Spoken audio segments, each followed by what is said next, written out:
Bienvenue au podcast Le Sac du Car. Mon nom est Didier Orméjus et comme vous le voyez, je suis accompagné, comme à l'habitude, par Marc-André Chaloux. Alors, en compagnie de Marc-André, on va parler bien sûr des Alouettes. Les Alouettes qui vont avoir l'opportunité de s'assurer du premier rang de la section Ouest au cours du week-end. On va parler de la NFL puisque c'est la quatrième semaine d'activité qui va commencer jeudi soir. On enregistre le podcast mercredi matin. Alors, on va faire un tour d'horizon de toutes les rencontres qui seront présentées autour de la NFL. Et bien sûr, on va donner notre opinion sur les actualités de la NFL et qu'est-ce qui se passe avec certaines équipes parce que après 3 semaines d'activité, Marc-André, il y a un portrait qui commence un peu à se dessiner. En fait, certaines des choses qu'on croyait durant l'été, il y en a d'autres, on se rend compte qu'on avait complètement tort, mais on a l'information sur certaines performances de quelques équipes. Moi, ce qui me fascine, Didier, c'est qu'on se disait des choses après la semaine numéro 1, comme par exemple la défense des Cowboys était intraitable. Puis finalement, c'est pas ça, c'est pas ça pantoute qui se passe. Non, non, non, vraiment pas. Écoute, on va avoir la chance d'en Ça parler un peu change plus vite. tard. On va commencer en parlant. Oui, exactement, ça change très vite. Ben, la NFL, c'est ça, hein, c'est une semaine à l'autre. Nos opinions changent selon les résultats de certaines formations. On va commencer toutefois en parlant des Alouettes. Les Alouettes qui ont défait le Rouge et Noir à Ottawa samedi après-midi. Et avec cette victoire-là, les Alouettes se sont assurés de jouer au moins un match éliminatoire à domicile. Comme je le disais tout à l'heure, ils vont avoir l'opportunité au cours du week-end même de s'assurer du premier rang dans l'Est. Donc, de s'assurer également d'avoir congé lors du premier tour des éliminatoires. Alors ça, bien sûr, ben, c'est l'objectif des hommes de Jason Maas. Mais on va faire un petit retour justement sur la victoire des Alouettes. Ça encore une fois été une victoire qui a été signée par l'unité défensive de la formation montréalaise. Tout simplement incroyable, Didier, la défense. Hein? Euh, Deux interceptions. On a vraiment perturbé Drew Brown dans son travail. Deux interceptions, 8 passes rabattues. C'est tout simplement incroyable. Tyrese Beverett, les étoiles, les joueurs étoiles ont vraiment fait le travail de côté des Alouettes. Tyrese Beverett a vraiment connu un match exceptionnel. J'ai aimé le match, moi, personnellement, de Mustafa Johnson également. Donc, vraiment, oui, la défense des Alouettes, vraiment, une autre victoire signée de la défense, une autre victoire signature. Puis on va se le dire, là, on va parler de l'attaque tout à l'heure, mais si c'était pas de la défense, je suis pas sûr que les Alouettes auraient eu une chance de remporter ce match. Oui, ben, l'unité défensive a donné le ton. Là. On a sonné la charge avec l'interception retournée pour un toucher de la part de Deontay Ruffin. C'était le premier toucher défensif des Alouettes. Finalement, ça faisait longtemps qu'on l'attendait. Premier toucher défensif de la saison. On se souviendra que l'année dernière, ben, ça avait été la marque de commerce de l'unité défensive. Les revirements et les touchés même qu'on marquait. Il y a Jeff Canté-Arcou qui a réussi la toute première Mhm. interception de sa carrière. Mais comme tu as dit, ça a été un match vraiment difficile pour Drew Brown. En fait, il a été remplacé par Jamara Muzzoli. On dit qu'il s'est blessé à une cheville, mais peut-être qu'il était plus blessé à son orgueil. Mais encore une fois, l'unité défensive de Noah Altor est complètement mêlée de carrière du Rouge et Noir d'Ottawa. Tu le voyais, il lançait des passes directement dans les mains des receveurs des Alouettes et il ne voyait pas qu'est-ce qui se passait devant lui. Alors, une solide performance, encore une fois, de la part de l'unité défensive. Ça avait été le cas également à Calgary la semaine précédente contre les St. Peters. Mais comme tu l'as Mhm. dit, une chance que la défense est solide. Parce que du côté de l'attaque, ben, c'est la même histoire qui se répète depuis. Écoute, il faudrait que je regarde là, le calendrier. Ça fait depuis combien de semaines? Là? En fait, depuis le retour au jeu de Cody Fajardo, l'attaque Mhm. n'est pas explosive comme elle était en début de saison. C'est vraiment inquiétant. On est à 4 matchs de suite en ayant marqué moins de 25 points du côté des Alouettes. 25 points, vous allez me dire, c'est beaucoup quand même, mais dans la Ligue canadienne, c'est pas tant. Je veux dire, on était habitués, les Ah, grandes tu es années des supposé en Alouettes, marquer au moins Calvillo, on 30. marque. Ouais. Ouais, exactement. Les grandes années de Calvillo, on en marquait 30, 35. Les statistiques, surtout au premier quart, encore une fois, un lent début de match. Seulement un premier jeu, 20 verges d'attaque au premier quart. Ça s'est replacé un petit peu au deuxième quart ensuite. Mais encore là, on en parle depuis quelques semaines. Un lent départ. Puis l'attaque, on dirait, tarde. On a eu dans ce match-ci quelques étincelles, mais on est incapable de soutenir vraiment des attaques qui se transforment en toucher. Encore une fois, Maltos a quelques placements.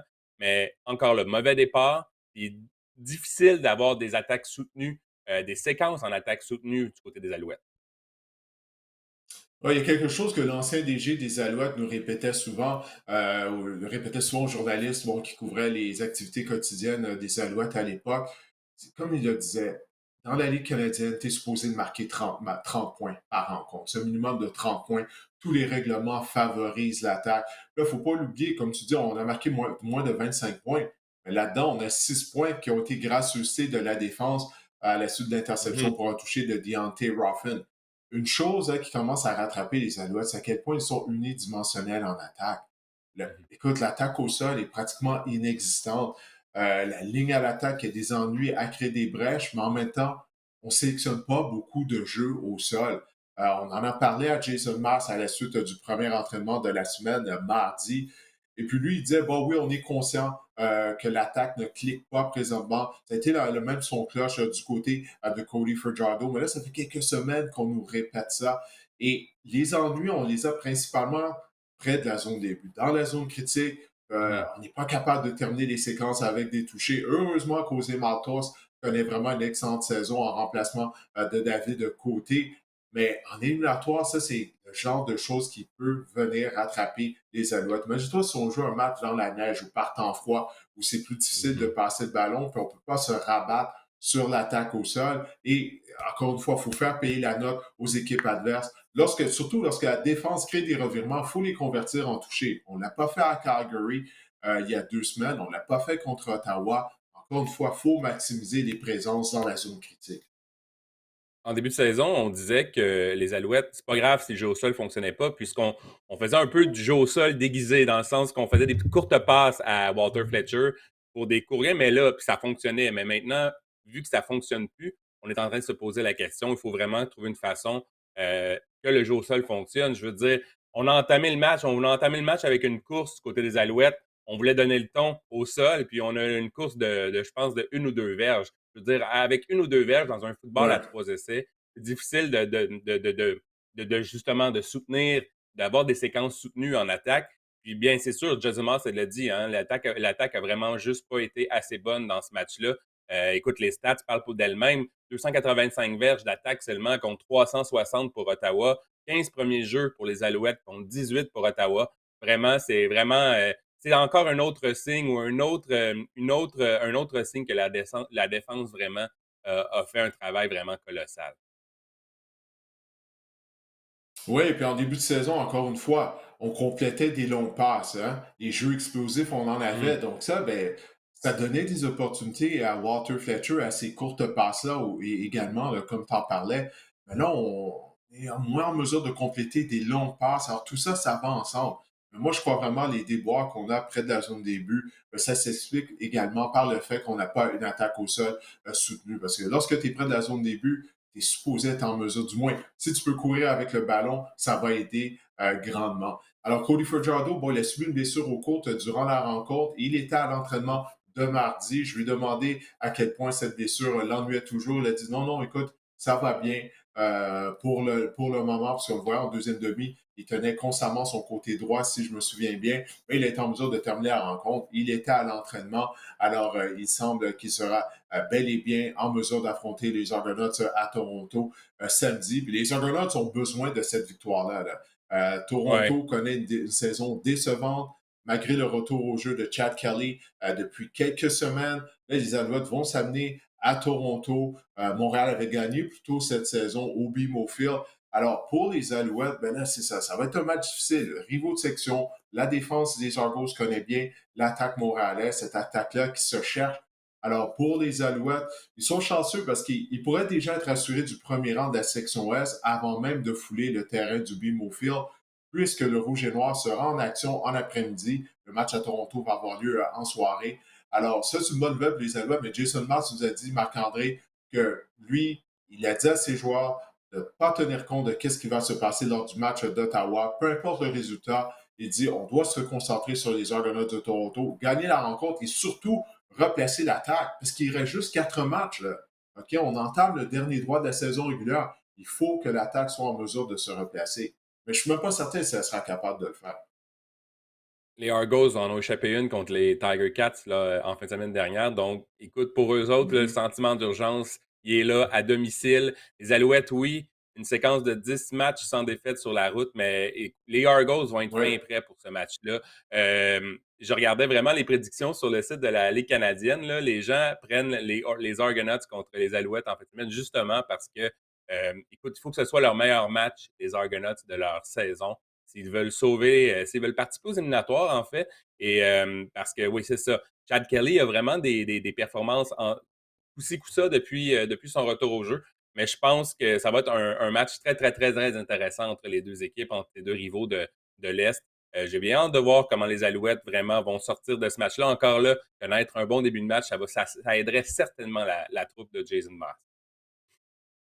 Ouais, on verra également si Marc-Antoine Dequoy sera en mesure d'effectuer un retour au jeu. Il a raté les deux dernières rencontres en raison d'une commotion cérébrale. Il était à l'entraînement de mardi, il s'est entraîné au sein de l'unité partante en défense. Il a dit qu'il avait besoin d'avoir quelques jours supplémentaires afin de récupérer de la commotion cérébrale qu'il a subie. Donc, il semble qu'il devrait être en uniforme, mais je croyais la même chose la semaine dernière. Et puis, plus la semaine a progressé, moins il s'entraînait. Mm. Arthur Hamlin a obtenu un deuxième départ consécutif. Alors, avec les commotions cérébrales, il n'y a pas de chance à prendre. C'est ce que Danny Machucham avait dit. Il avait dit qu'étant donné là, que la fin de la saison régulière approche, on veut s'assurer que Marc-Antoine va être présent lors des éliminatoires. Alors, on va surveiller ça s'il sera en uniforme ou pas. Mais on va également, comme on n'arrête pas de répéter depuis le début là, du podcast, on va surveiller la performance de l'attaque des Alouettes. Est-ce qu'elle pourra finalement se replacer, surtout face à la tertiaire des Argonauts, qui a connu des ratés depuis le début de la saison? Ah, si on revient à la défense, tu as pensé quoi du travail de Oguak, Lowell Oguak, à son premier match, à son retour dans la formation? Ouais, ben, il a connu un bon match dans les circonstances, hein, parce que oui, bon, il était en forme étant donné qu'il avait participé au camp d'entraînement des Buccaneers de Tampa Bay. Tout au cours de la rencontre, on l'a vu réussir un plaqué pour perte sur un jeu au sol. Alors, écoute, ça, c'est vraiment inespéré d'une certaine façon du côté des Alouettes. En fait, c'est vraiment le genre de joueur qu'on avait besoin au niveau du front de la défense des Alouettes, parce qu'on sait qu'on a eu des ennuis contre le jeu au sol depuis le début de la saison. Mm. Alors, pour un premier match, Ouais. écoute, moi, je crois vraiment que ça a été une bonne performance de sa part, puis il va juste s'améliorer. Puis ça tombe bien, comme je le disais, on entame le dernier droit de la saison régulière. Prochain match, donc, samedi 19h, du côté des BMO Field à Toronto. Les Alouettes tenteront de demeurer vaincus en 11 rencontres sur les terrains adverses. Donc, 19h, on voit Marc-Antoine Dequoy, justement. On se demande s'il sera de la formation des Alouettes pour ce match vraiment important. On va faire le saut du côté de la NFL, Didier, si tu le veux bien. Oui, allons-y. Allons-y. La semaine dernière, on avait oublié, Didier, de faire une réaction excessive. Moi, j'en ai préparé une Eh cette oui. semaine. Toi aussi. Toi Ah, moi aussi, aussi, toi moi. aussi, toi aussi. Donc, écoute, c'est ton show, c'est ton podcast. Ça dit le sac du corps avec Didier Orméjus. Je te donne le micro. Quelle est ta réaction excessive de la dernière fin de semaine dans la NFL? Ben, pour moi, c'est simple. En Oh 2025, là, non. je suis rendu loin là déjà. Ben quoi, 2025, Oui, ça s'en oui. vient, là, on est presque rendu au mois d'octobre déjà. Pour la saison 2025, Bill Belichick sera l'entraîneur-chef des Cowboys de Dallas. J'ai rien contre Mike Wow! McCarthy, mais ça va pas bien là à Dallas. OK? Hey, les 3 derniers matchs qu'on a joués à domicile, on s'est fait éclater par nos adversaires. Souviens-toi du match éliminatoire contre les Packers de Green Bay. Après ça, les Saints de Nouvelle-Orléans sont venus au AT&T Stadium. Et puis Derek Carr, ben, il avait des allures de Tom Brady. Puis là, c'était un retour sur terre pour Derek Carr. On va en parler plus tard. Et puis là, cette semaine, au cours du week-end, on s'est fait éclater par les Ravens de Baltimore. Heureusement que les Ravens ont arrêté de jouer au quatrième quart, se sont endormis, étant donné qu'ils avaient de bonne avance. Mais tout de même, alors, pour moi, Mike McCarthy ne pourra pas survivre à cette saison parce que je ne crois pas que les Cowboys seront en mesure de se replacer. On a vu CeeDee Lamb s'engueuler sur les lignes de côté avec Dak Prescott. Il y avait de la frustration du côté de Prescott. Après la rencontre, ça ne va pas se replacer. Ça va mal à Dallas. Alors, dans l'histoire des Cowboys, je me suis environ au milieu des années 2000, si je me souviens bien, ou peut-être au début des années 2000. Ouais, c'est environ en 2003, lorsque Jerry Jones avait embauché Bill Parcells afin de replacer les Cowboys de Dallas. Alors, Bill Ouais, je te Belichick, vois lui, il a venir, je te appris vois sur venir, je qui? te vois venir. Il a appris sur Bill Parcells. Jerry Jones Ouais. est rendu à un certain âge, hein. Il a quoi? Il a plus de 80 ans, je crois, si je me souviens bien, si je ne me trompe pas. Mmh. Alors là, il aimerait ça voir son équipe finalement gagner un premier Super Bowl depuis la saison 1995. Bill Belichick est disponible. Belichick, il a dit que s'il revient en tant qu'entraîneur-chef, c'est avec, il veut que ce soit avec une équipe qui mise sur un bon corps arrière. Dallas. Dallas. L'histoire va se répéter. Bill Parcells, le mentor à Belichick, a dirigé les Cowboys. Belichick va également être entraîneur-chef des Cowboys de Dallas en 2025. C'est ma réaction excessive après avoir vu les Cowboys à l'œuvre lors des 3 premières semaines d'activité. Es-tu en train de dire que les Cowboys ne feront pas les éliminatoires? C'est exactement ce que je suis en train de te dire. Ça va être la panique Wow! complète à Dallas. On va parler un peu plus tard là, Wow! des ennuis des Cowboys, hein, lorsqu'on va faire le survol là, des rencontres. Mais il faut accepter la réalité. OK? Comme je te l'ai dit tout à l'heure, après 3 semaines, là, on a un portrait là, de certaines équipes. Oui, il reste encore beaucoup de temps à la saison, mais c'est une réaction excessive. Oublie pas ça. Alors, Mike McCarthy ne sera pas de retour à la barre des Cowboys la saison prochaine. Bill Belichick sera l'entraîneur-chef des Cowboys en 2025. En Ça mettant à tombe ton bien. tour, quelle est ta réaction excessive? Tu vois, on va avoir de la suite dans les idées, toi puis moi. Ça tombe bien que les Cowboys ne feront pas les éliminatoires dans cette division-là, parce que les Commanders vont les faire, les éliminatoires, dans cette division-là, vont terminer deuxième derrière les Eagles. Écoute, les Commanders, Didier, sont tout simplement incroyables. Jaden Daniels, enfin, on a un quart de concession à Washington. Les Commanders, Didier, c'est la première équipe de l'histoire de l'ère du Super Bowl à ne pas avoir effectué de revirement ou de bottée de dégagement dans 2 rencontres de suite. Même les grosses attaques, là, on parle ici des Saints de 2024, entre autres, ils n'ont pas réussi à faire ça dans l'histoire de la NFL. Jaden Daniels, 91% de passes complétées. Il a la confiance de son entraîneur. Dan Quinn, vraiment, je le sens cette année, les Commanders vont avoir une grosse année en attaque. Jaden Daniels, Dan Quinn, ils ont une bonne chimie. Jaden Daniels, 3 en 3 en quatrième essai lors du dernier match. Là, tu vas me dire, OK, la défense a quand même accordé encore 400 verges à l'équipe adverse, mais ça, on s'en fout. Les Ouais. Commanders sont 2-1. Ils s'en vont, ils se dirigent pour participer aux éliminatoires. Benjamin Saint-Just en éliminatoire cette année, en 2024. C'est moi qui vous le dis. Pour la première fois de sa carrière, hein, ce serait une première participation en Mhm. éliminatoire pour Benjamin Saint-Just. On lui souhaite, mais la défense, elle doit mieux jouer du côté de Washington, comme tu l'as dit, parce que oui, les Commanders n'ont pas effectué de bottée de dégagement contre les Bengals, mais c'est quoi? Les Bengals non plus n'ont pas effectué de bottée de dégagement. Alors, c'est juste que la défense de Cincinnati a été pire que celle de Washington.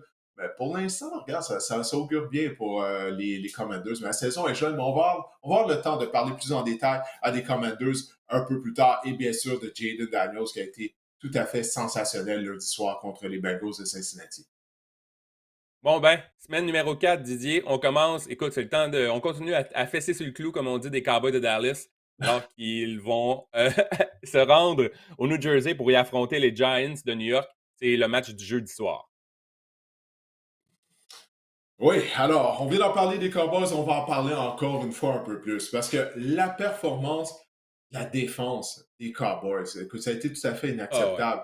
Mike Zimmer, maintenant le coordinateur défensif, non, on en arrache contre la course. Puis c'était le cas l'année dernière. Il y a eu 2 rencontres au cours desquelles on avait accordé plus de 200 verges au sol la saison dernière. La seule chose, c'est que l'année dernière, Dallas, en première demi, on était plus 224 en termes de points, de différentiel de points. Donc, généralement, on avait l'avance. Donc, c'est la raison pour laquelle on pouvait masquer les défaillances qu'on avait contre le jeu au sol. Mais cette année, l'attaque n'est pas aussi explosive. On n'est pas en mesure de prendre l'avance. Si on ne prend pas l'avance contre Dallas, les autres équipes peuvent utiliser le jeu au sol. Puis là, tu peux être certain. Après, qu'est-ce qu'on a vu? Contre les Ravens de Baltimore et Derek Henry, que tu vas voir les équipes essayer de courir contre les Cowboys. On va être patient avec le jeu au sol face à Dallas parce que Dallas n'a pas été en mesure de prouver qu'on peut arrêter la course. Sans aussi longtemps qu'on ne sera pas capable de montrer qu'on peut ralentir les attaques terrestres, ben, c'est exactement ce qui va se produire semaine après semaine. Les équipes adverses vont tenter de courir avec le ballon contre les Cowboys. On a alloué 557 verges au sol en trois matchs du côté des Cowboys. C'est le Imagine. pire total depuis 1963 dans la Ligue. On a accordé 7 touchés au sol en 3 matchs. Écoutez, je fais mon mea culpa, j'ai encensé Mike Zimmer lors de la semaine numéro 1 après la victoire éclatante contre les Browns. Ben, c'est pas ça du tout, la défense des Cowboys. Elle se fait vraiment piétiner. Tu parlais tantôt également de l'attaque. On a des différentes. Dak Prescott, CD Lamb. CD Lamb a l'air de ma petite fille de bientôt 2 ans.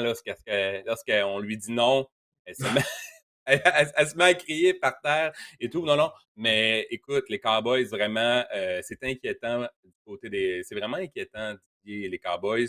Euh, je pense, par exemple, que les Giants, c'est un bon remède. Je pense que les Giants, on va parler de Malik Neighbors maintenant. Je veux dire, Daniel Jones a compris quelque chose récemment, c'est que remettre le ballon ou passer le ballon à Malik Neighbors, au moins. En fait, je pense que Malik Neighbors est en train de donner un sursis à Daniel Jones à New York parce que vraiment, il est tout simplement incroyable. Je ne sais pas si tu as lu ce qu'il a dit hier à l'entraînement. Malik Neighbors, il a dit, quand ils ont parlé justement de ce catch-là, de ses catchs tout simplement, highlight reel, hein, ses catchs spectaculaires, il a dit c'était des beaux catchs, mais je suis capable encore de faire mieux. Donc, tu sais, il ne manque pas de confiance non plus. Malik Neighbors, c'est vraiment tout un joueur. Souviens-toi, au cours de l'été, on avait reçu l'ancien receveur des Alouettes et des Giants de New York, Brandon London, qui travaille maintenant pour les Giants.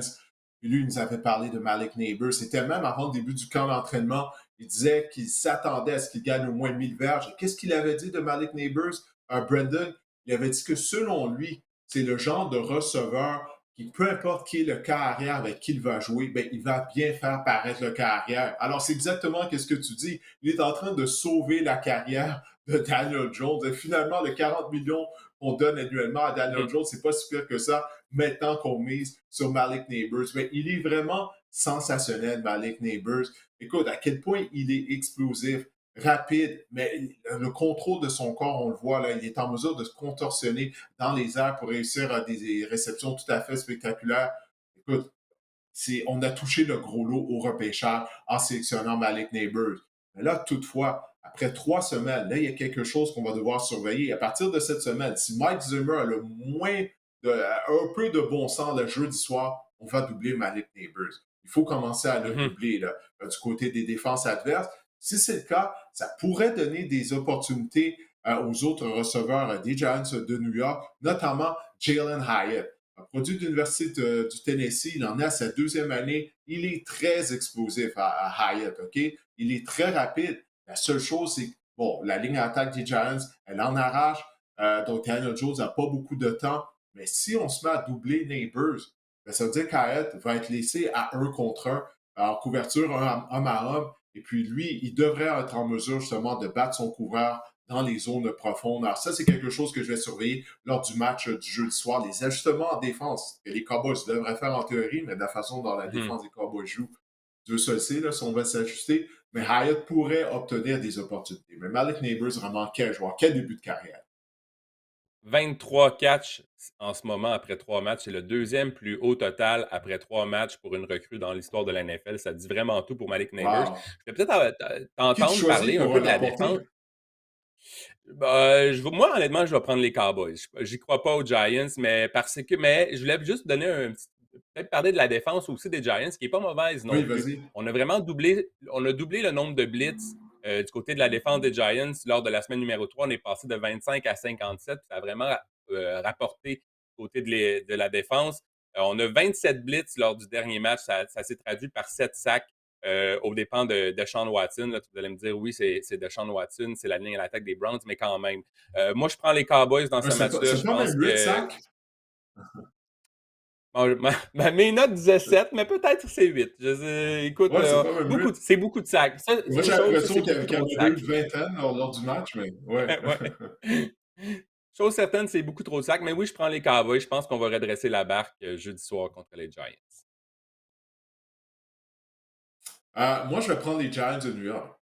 Je vais prendre les Giants de New York Oh! afin de l'emporter parce que, comme je te dis, du côté de Dallas, ben, je dois être conséquent avec ma réaction excessive. Tout part de là. La façon dont la défense des Cowboys joue, on ne peut pas battre personne. Puis je suis conscient, la défense des Giants, elle est en mesure d'abuser de la mauvaise ligne à l'attaque des Browns de Cleveland. Mais je pense vraiment que les Giants vont arriver et ils vont essayer de courir avec le ballon avec Devin Singletary. Comme je te dis, ça va être aux Cowboys de prouver qu'ils peuvent arrêter une attaque au sol. Puis s'ils ne sont pas en mesure d'arrêter le jeu au sol des Giants de New York, ben, ça va créer des opportunités, ça, pour le jeu aérien, pour Malik Neighbors et Jalen Hyatt. Alors, ça va être la panique complète là, le vendredi matin, après la défaite des Cowboys lors du match de jeudi soir face à leur rivaux de section, les Giants de New York. Alors oui, moi je sélectionne les Giants pour l'emporter. Une deuxième victoire de suite pour Brian Dable. Les Broncos de Denver vont affronter les Jets de New York. Ça se passera dimanche. Ça va être un bon test pour Aaron Rodgers parce que la défense des Broncos est vraiment intraitable contre la passe. Elle a accordé le troisième plus bas total de verges par la passe cette saison dans la NFL. Et puis, on est excellent au sol également. Bref, on a une excellente défense côté des Broncos. J'ai hâte de voir comment l'attaque des Jets va vraiment s'animer dans ce match-là. Ouais, Bo Nix. Bo Nix a gagné le premier match de sa carrière hein, la semaine dernière contre les Buccaneers de Tampa Bay.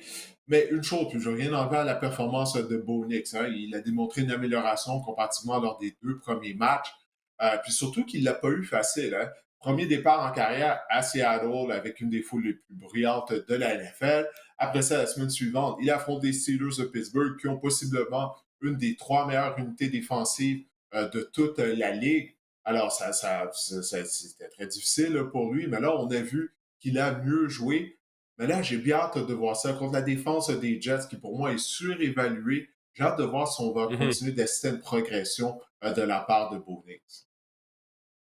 Ceci dit, tu dis surévalué, on s'est vraiment ressaisi face aux Patriots.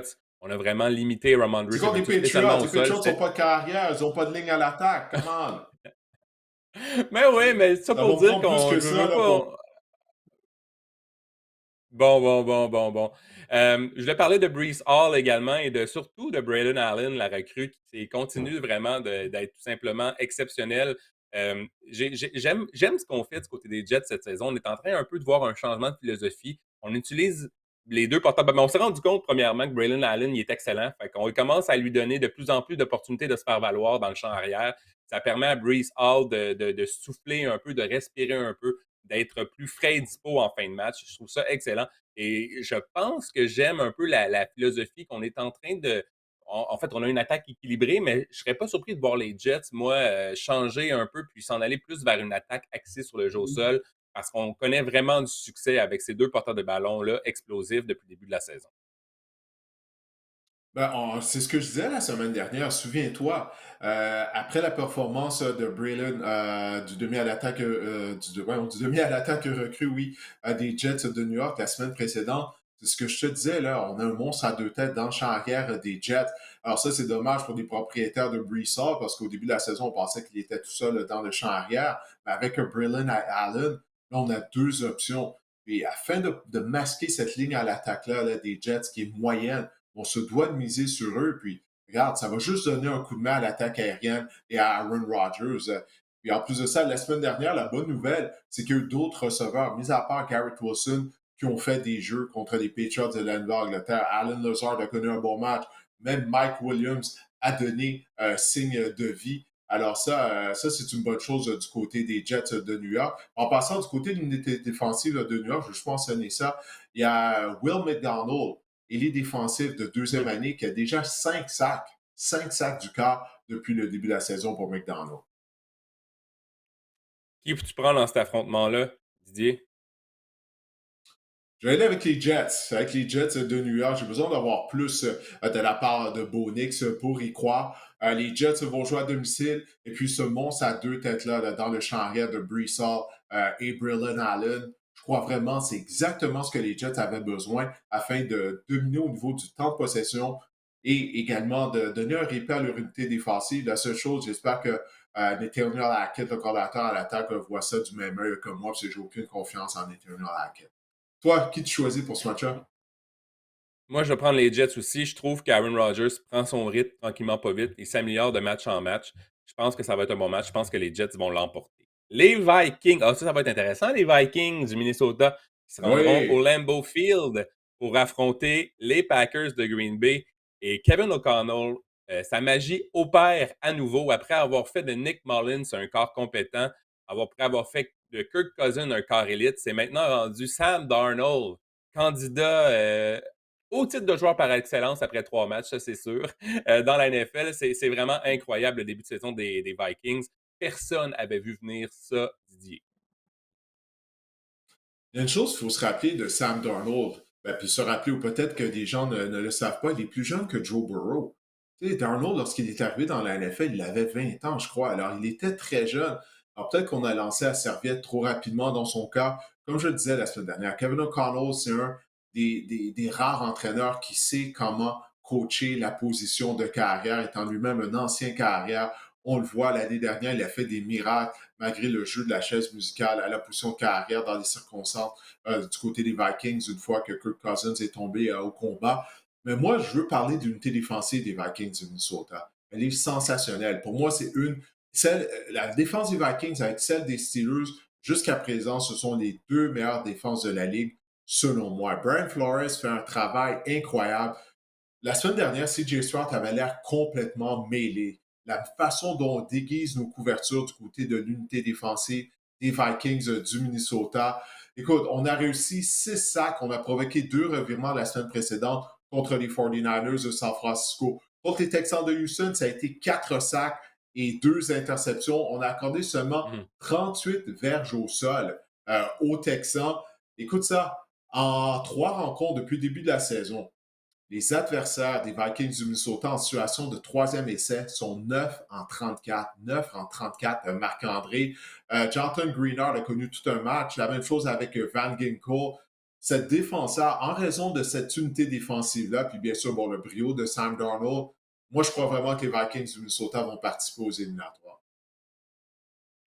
71 verges au sol alloués par match du côté des Vikings, c'est tout simplement exceptionnel. Et du côté des Packers, tout porte à croire, Didier, que Jordan Love va être de retour au jeu. Ça va donner vraiment ça va vraiment aider les Packers dans ce match-là. Puis en fait, c'est ce qu'on voulait voir. On voulait voir Jordan Love contre Sam Darnold. Je m'excuse pour Malik Willis. C'est pas le cas qu'on voulait voir dans ce match important-là, dans ce duel, dans cette rivalité. Jordan Love sera de retour au jeu avec les Packers potentiellement. Et moi, ça, je trouve ça, les Packers en ont bien besoin. Ouais, on va devoir surveiller. Bon, il a subi une blessure à un genou. Face à la défense des Vikings du Minnesota, est-ce qu'il va être capable de bouger, d'éviter à la pression? On sait que c'est un cas arrière mobile. Écoute, lors des 20 dernières années, là, il y a seulement une équipe qui a enregistré 5 sacs du quart ou plus à ses 3 premiers matchs de la saison. Ce sont les Vikings de 2024, cette édition actuelle des Vikings. C'est la raison pour laquelle moi, j'ai sélectionné le Minnesota afin de l'emporter contre les Packers de Green Bay.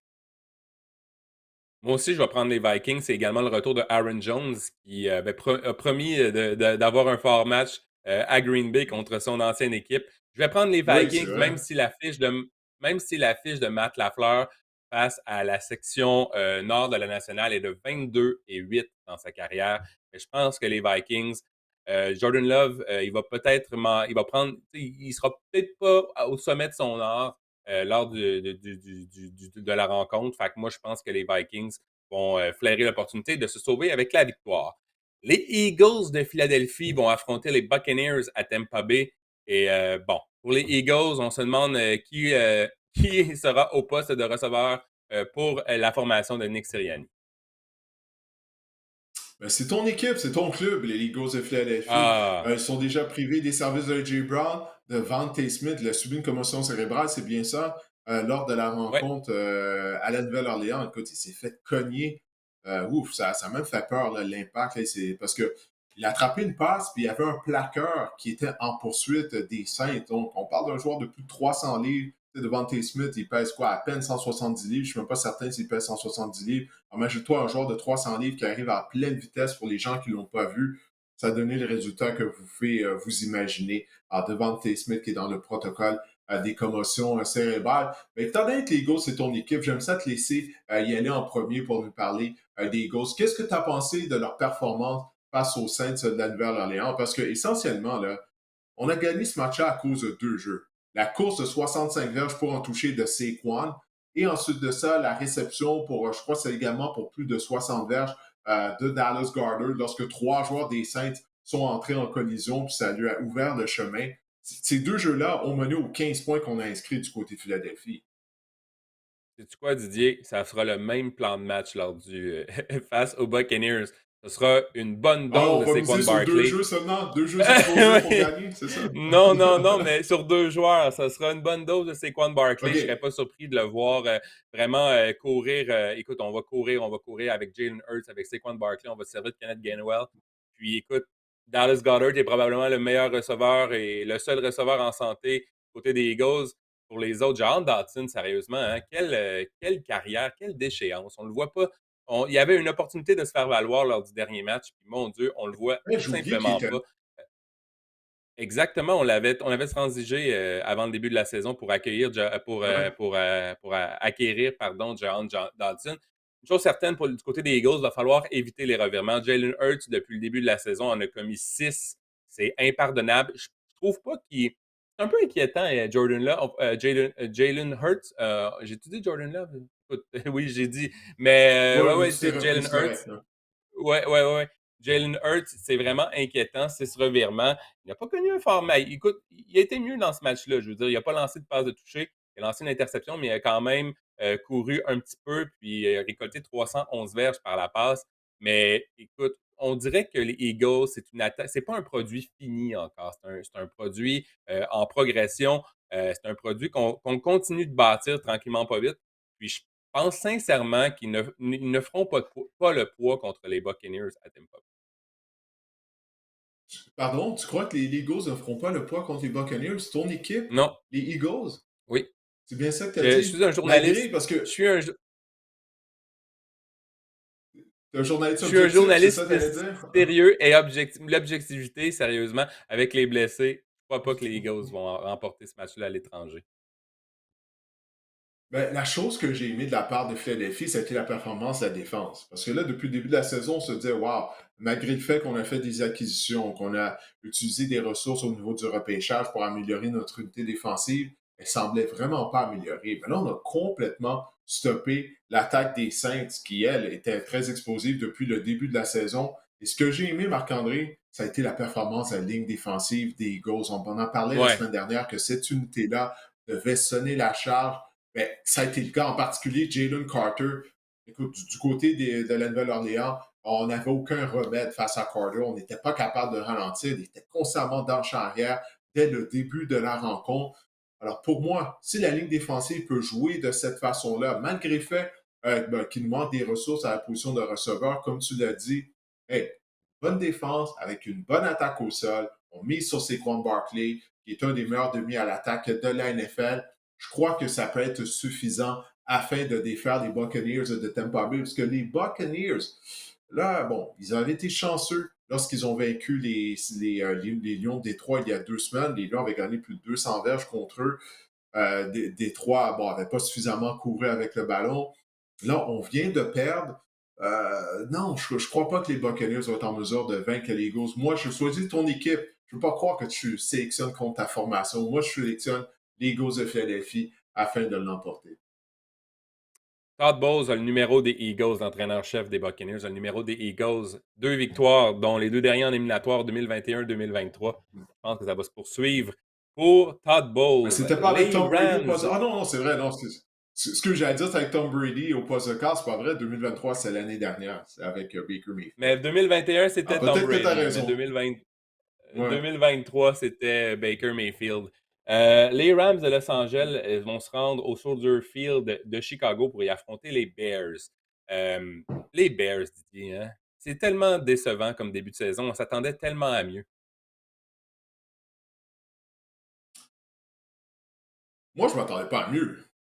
Depuis le repêchage, je l'avais dit. OK. OK, souviens-toi. Non, non, mais c'est vrai. Écoute, On, on a même les on aurait dû enregistrements du prendre un joueur de podcast ligne. comme On aurait preuve. dû prendre un joueur de ligne offensive.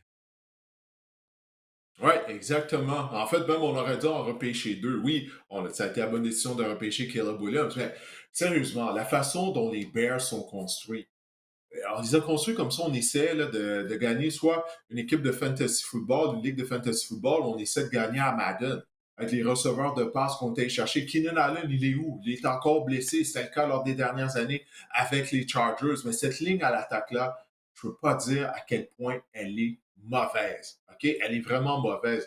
Je m'en fous que Caleb Williams, bon, je m'en fous pas. Okay, lui, il a passé par-dessus 3, il a passé pour plus de 300 verges. Mais combien de fois on le voyait courir pour sauver sa peau? Et Shane Walden, le combatteur à la tête des Bears de Ah ouais. Chicago, son plan de match qu'il avait face aux Colts, Marc-André, il n'y a pas d'excuse pour ça. OK, j'ai les statistiques ici. Avant ce match-là, les Colts accordaient en moyenne, Marc-André, 237 verges au sol par match. Puis Shane Walden, qu'est-ce qu'il a fait? 28 courses pour 63 48 verges. On a passes gagné seulement tentées. 60. Ouais. Oui, 48 passes tentées avec un carrière qui effectuait seulement le troisième départ de sa carrière. DeAndre Swift, je m'excuse, c'est un demi à l'attaque numéro 2. Si DeAndre Swift est ton demi à l'attaque numéro 1, tu as des problèmes. Encore une fois, c'est la décision de Ryan Pace, le DG. C'est lui qui a construit cette équipe-là. Tout ça, ça va mener éventuellement, selon moi, au congédiement de Marty Burflus. Parce que l'équipe, elle n'est pas bien construite, cette formation-là. Moi, je trouve ça inexcusable. Le plan de match qu'on a eu face aux Colts, ça n'a aucun bon sens qu'on n'ait pas couru avec le ballon, que c'était pas ça qu'on voulait faire dès le début de la rencontre. La défense demeure vraiment intraitable, une des excellentes unités défensives du circuit. Par contre, du côté des Bears et du côté des Colts, du côté des Rams, pardon, euh, on a vu Karen Williams prendre les choses en main du côté des Rams lors du dernier match. Faut que quelqu'un se lève du côté des Rams parce qu'on a perdu vraiment beaucoup, beaucoup, beaucoup d'armes en attaque. Donc, j'ai bien hâte de voir ce match-là. Est-ce que Matthew Stafford, qui, soit dit en passant, a remporté ses 2 derniers matchs au Soldier Field à Chicago, sera en mesure vraiment de signer une deuxième victoire contre. Moi, je crois que oui. J'ai sélectionné les Rams. Je sais les Rams sont décimés par les blessures. Et puis bon, ça a peut-être été un peu de chance contre les Niners. Il faut leur donner crédit. Mais ils tiraient de l'arrière là, au début du quatrième quart. Puis les Niners auraient dû gagner cette rencontre-là. Mais encore une fois, du côté des Bears de Chicago, cette combinaison de la mauvaise ligne à attaque avec Caleb Williams qui est nerveux dans la pochette par moment, puis il essaie de trop en faire. Il y a des fois, les peu de fois qu'il a une bonne protection, malgré tout, il se met à courir, il rentre dans le dos de ses joueurs de ligne à l'attaque. Puis les Bears de Chicago, j'ai une statistique pour toi. Leur porteur de ballon, juste leur porteur de ballon, sais-tu quoi leur moyenne de verges par course depuis le début de la saison?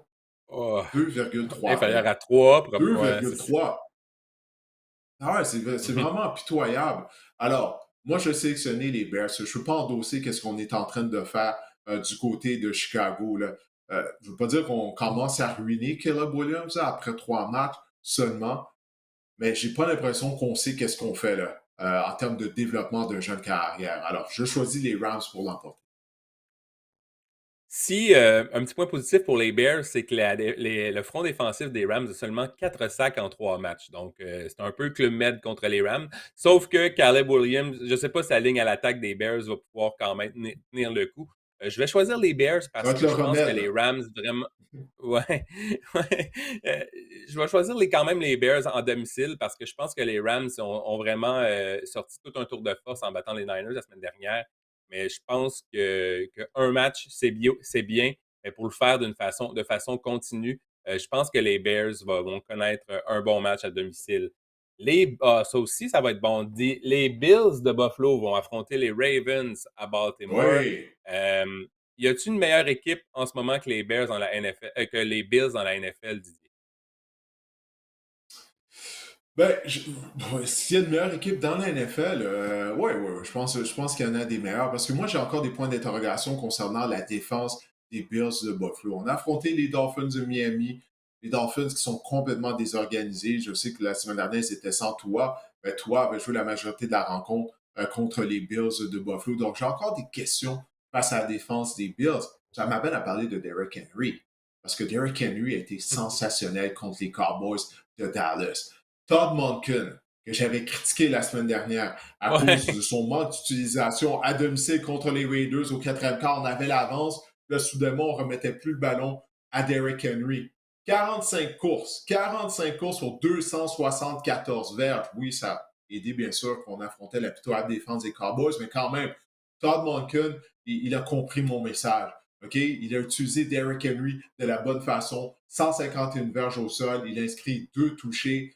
Comme je l'ai dit, je me questionne là, sur la défense des Bills de Buffalo. Puis, je n'ai même pas encore mentionné le nom de Lamar Jackson. Ça va être toute une confrontation. Josh Allen de contre le Lamar Jackson. Mais à cause des questions que j'ai face à la défense des Bills, parce qu'on a affronté les Jaguars de Jacksonville, on va en parler plus tard. Eux autres, ça va vraiment pas bien. C'est une autre équipe là, qui pourrait congédier son entraîneur-chef éventuellement. Mais je vais sélectionner les Ravens de Baltimore. Le match est à Baltimore en plus. Les Ravens, habituellement, ils sont solides chez eux. Je sais, il y a 2 semaines, ils ont perdu contre les Raiders, mais ils menaient. Ça n'aurait pas dû se produire si Monken avait sélectionné des jeux au sol avec Derrick Henry. Mais moi, je vais choisir les Ravens afin d'infliger un premier revers cette saison aux Bills de Buffalo.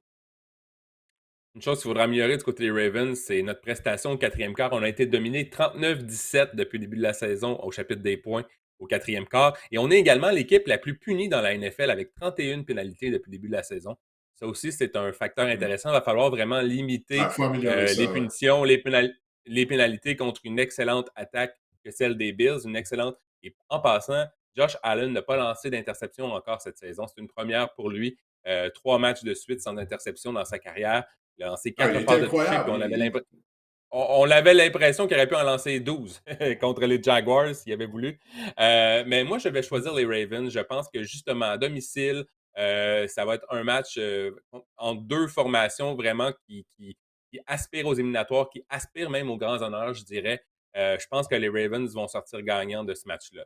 Les Seahawks de Seattle vont affronter les Lions à Détroit. Les Seahawks sont 3-0, Didier, mais il y a plusieurs encore qui pensent que c'est un 3-0 un peu. Ils sont un peu les imposteurs parce qu'on a affronté les Broncos de Denver et le quart Bo Nix, un quart recru, les Patriots et une équipe vraiment très ordinaire, et les Dolphins avec Ouais. Skylar Thompson au poste de quart. Voilà les 3 victoires des Seahawks. Là, c'est vraiment le premier vrai bon test pour la troupe de Mike McDonald cette saison.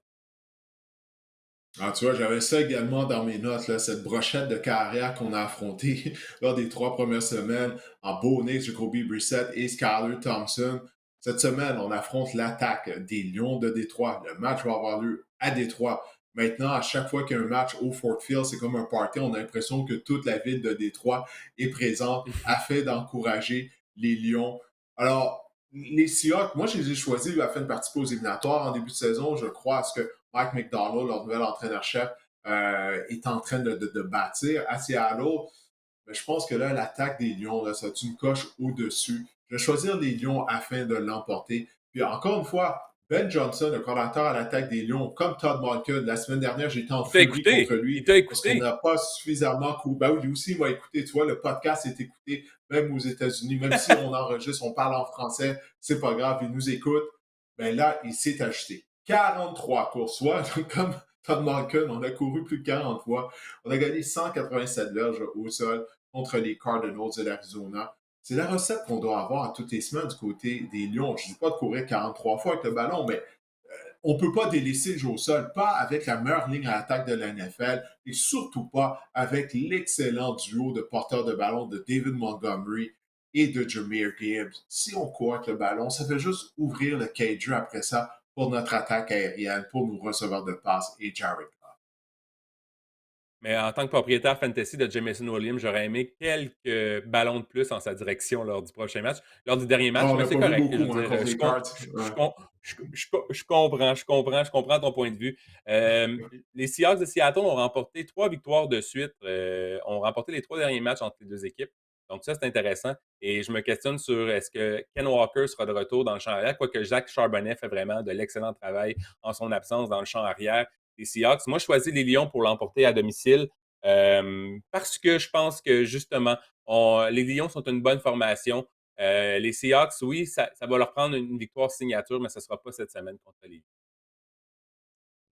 Hey, Aiden Hutchinson a au moins un sac lors de ses 5 derniers matchs si on remonte à la saison dernière. Écoute, il est un des candidats au titre de joueur par excellence en défense à la Ligue jusqu'à présent, après 3 semaines. Oui, je pense encore que la ligne à l'attaque des Seahawks elle demeure suspecte. J'ai bien hâte de voir contre une bonne formation, contre une bonne défense également. Donc, toi, tu Avec la foule choisis. bruyante en plus, ouais. Ouais. C'est quoi ta prédiction? Ah, les Lions, on choisit les Lions. Je pensais que j'avais dit tout à OK. l'heure, non, on choisit les Lions. Non? Comme tu l'as dit, là, comme tu le soulignais, les carrières que Seattle a affrontées depuis le début de la saison, les attaques qu'on a affrontées, c'est pas du calibre des Lions. Donc, choisis des trois à domicile au Fort Field. Les Saints de la Nouvelle-Orléans vont se rendre à Atlanta dans un duel de division face aux Falcons et Mathieu Bergeron. Les Saints ont remporté 5 des 6 derniers matchs à Atlanta entre les deux équipes. Quand même assez impressionnant. Ah, j'avais dit tout à l'heure qu'on avait parlé de Derek Carr, mais c'est le moment où on va adresser Derek Carr.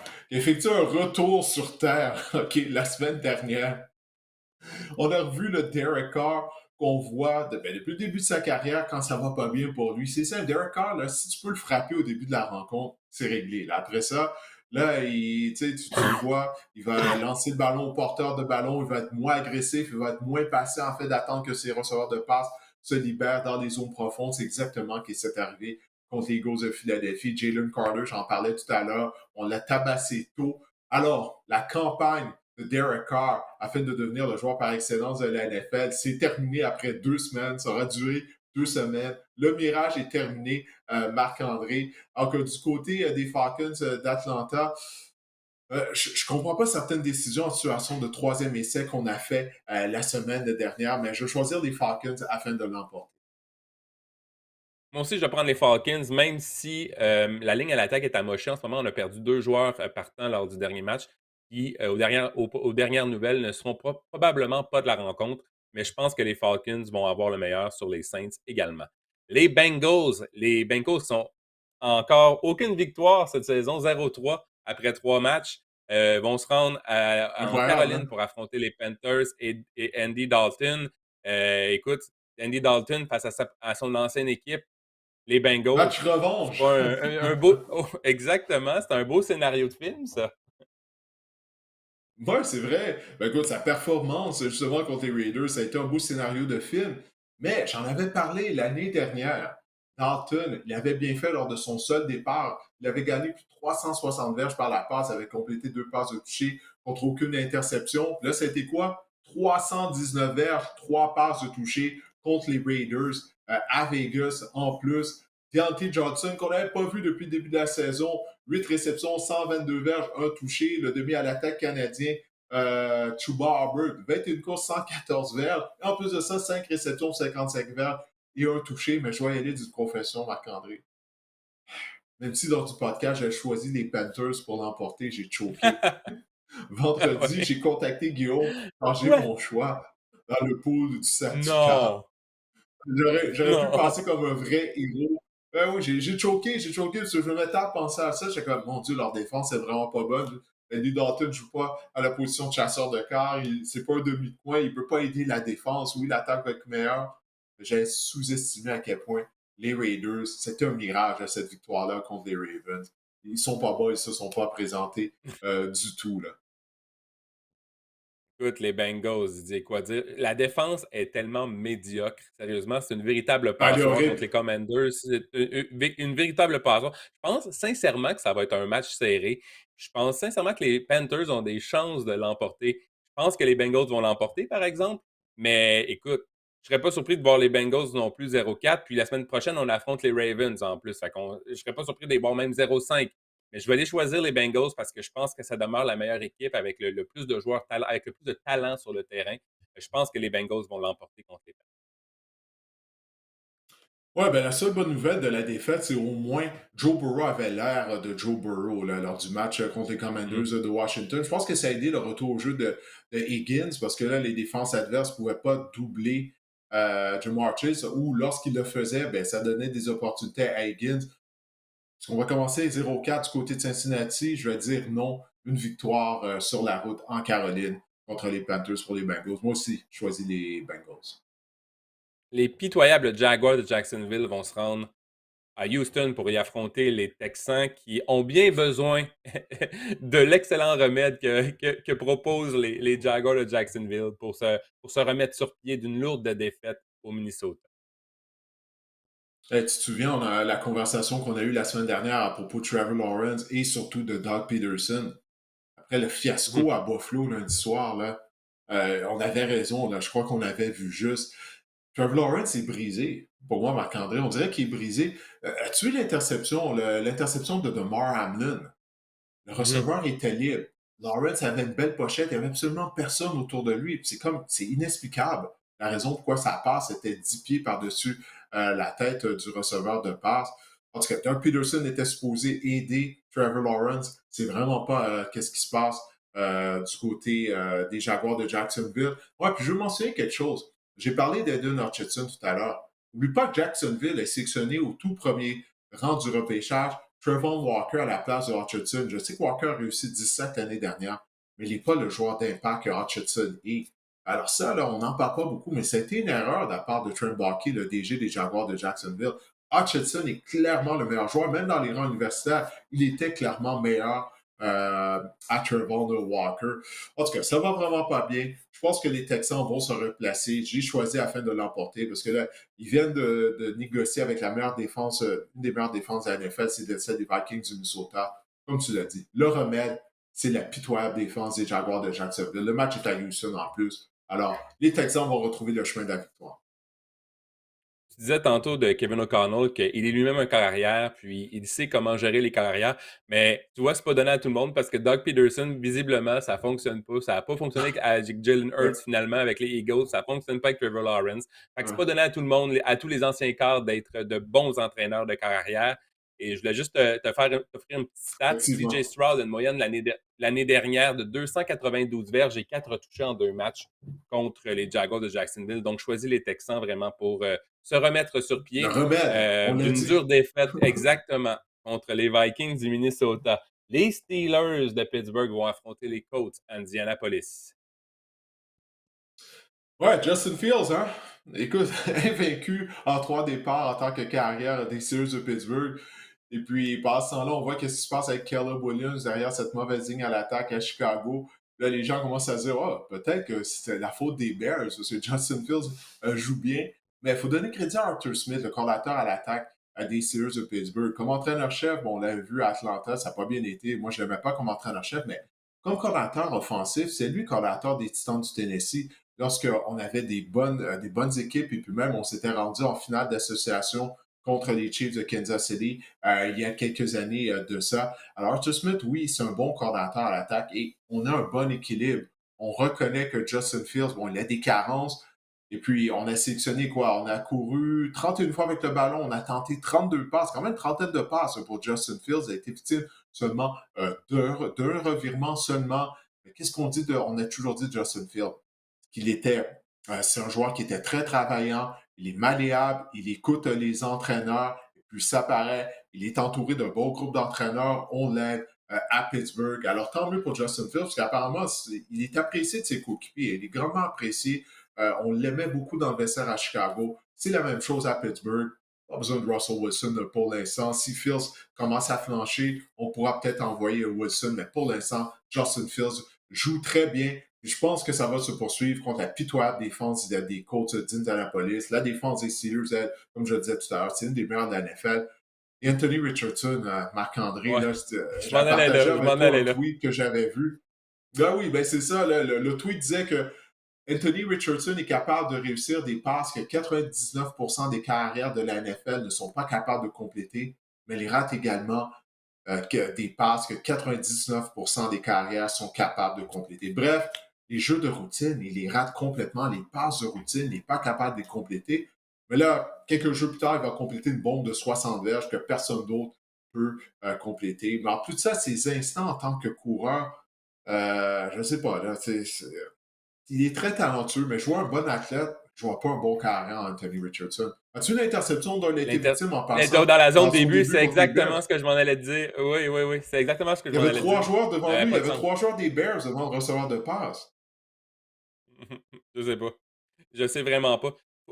Ah, Je trouve que c'est un exemple parfois que les joueurs montent trop vite vers la NFL. C'est un gars qui a quoi, une quarantaine de départs seulement depuis les rangs secondaires. Depuis les rangs secondaires, une quarantaine ouais. de départs, ça a pas de mots, ou 40, ou en tout cas quelque chose du genre, là, vraiment pas beaucoup de Ouais, je départs. pense que c'est 13 Ça a départs à l'Université de Florida, je crois. Seulement.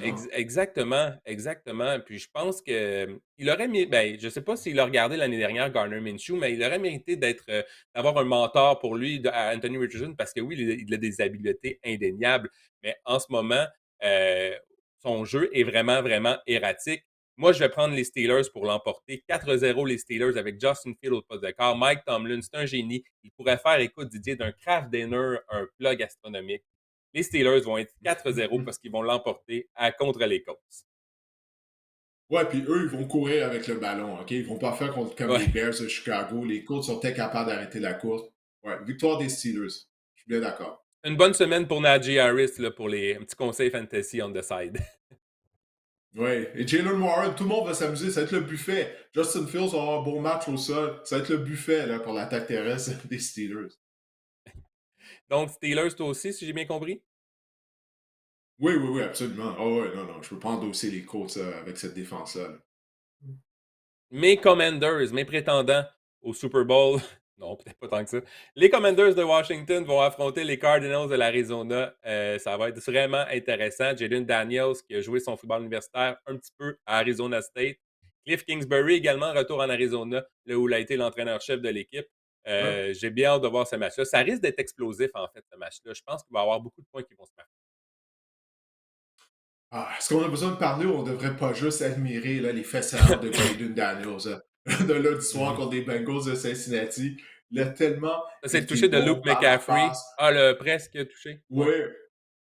Ouais, ouais, ouais, presque, son presque touché. Ouais, finalement, oui, c'est vrai, c'était pas un touché. Mais quelle performance à part de Jaden Daniels. On s'emporte à Washington. Je comprends pourquoi les partisans des Commanders s'emportent. Ça fait longtemps qu'on est à la recherche d'une carrière de concession. Mais je veux dire, il faudrait mettre un petit frein parce qu'on a déjà vu ça. Souviens-toi, en 2012, la RG3. saison recrue. Ben oui, c'est ça. Ça t'a pas pensé à ça, toi aussi, non?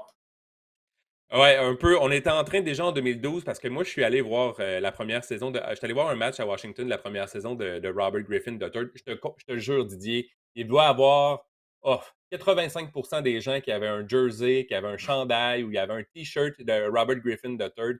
On connaît la suite de l'histoire. Je pense qu'on était en train de couler le début de sa statue à l'entrée du stade. Et là, ce qui est cool, c'est qu'on avait juste coulé les pieds de Robert Griffin. On va pouvoir la terminer avec la statue, pour la statue de Jaden Daniels. Ça paraîtra même pas. Ouais. Mais écoute, donc, moi, j'aime ce que je vois de sa part. Puis, en plus, il a l'air tout le temps calme. OK, en plus là, de ses Mhm. qualités athlétiques, il a l'air très calme. Ben, quelle doigté et précision sur des passes profondes. Là. La passe qu'il a donnée, qui a permis à Washington de l'emporter à Terry McLaurin, c'était tout à fait, écoute, c'était vraiment d'une grande beauté, directement dans les mains de McLaurin. Il y a beaucoup d'arguments, comme je le disais, à Washington. Bon, la défense, elle continue d'en arracher quelque peu. Benjamin Saint-Just, il est rendu le demi-coin numéro un là, du côté de Washington, clairement. Parce que semaine après semaine, là, on l'a vu couvrir Jamar Chase. La semaine précédente, c'était Malik Neighbors. Lors de la première semaine d'activité, c'était Michael Evans.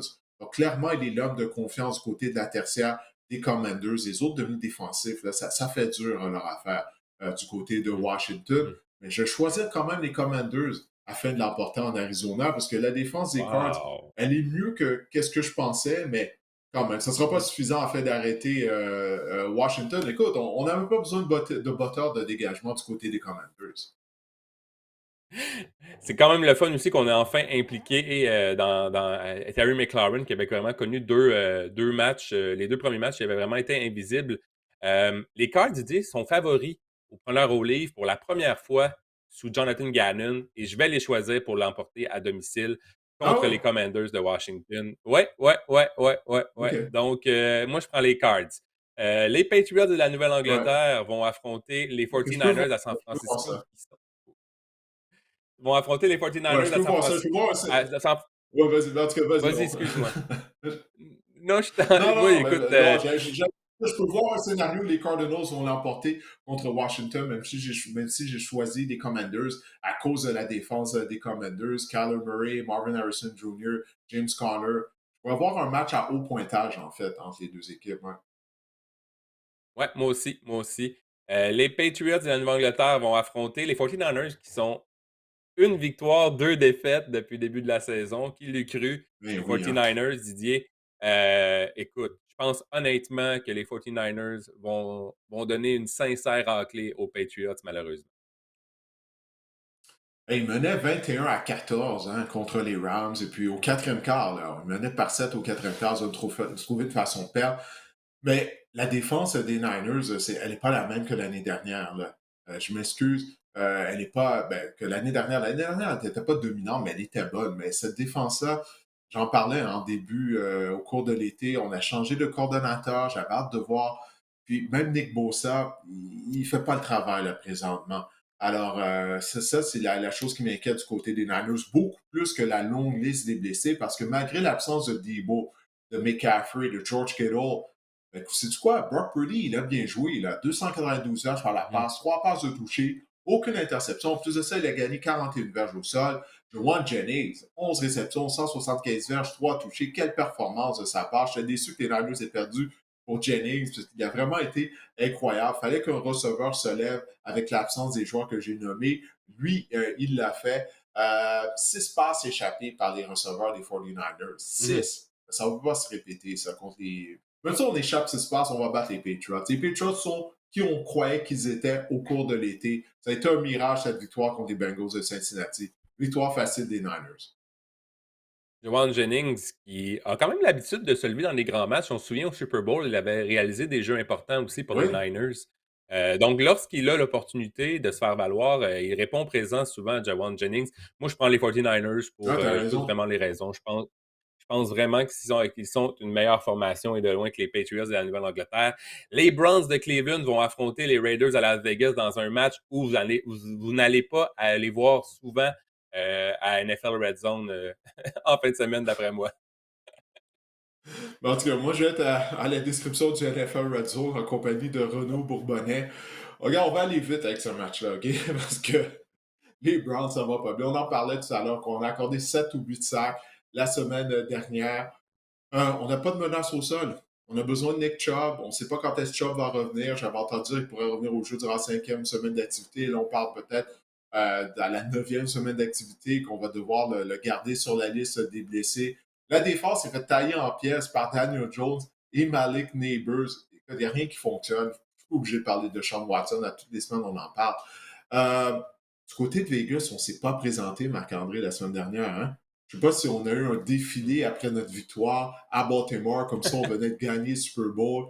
Puis une chose du côté des Raiders, parce que là, bon, on parle possiblement de changement de carrière, parce que Aiden O'Connell a obtenu du temps de jeu à la fin du match, ça ne va rien changer. On n'a pas d'attaque au sol. On n'a pas d'attaque au sol. On a commencé Exact. avec Zamir White comme demi à l'attaque numéro 1.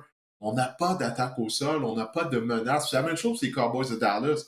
J'ai oublié de mentionner ça tout à l'heure.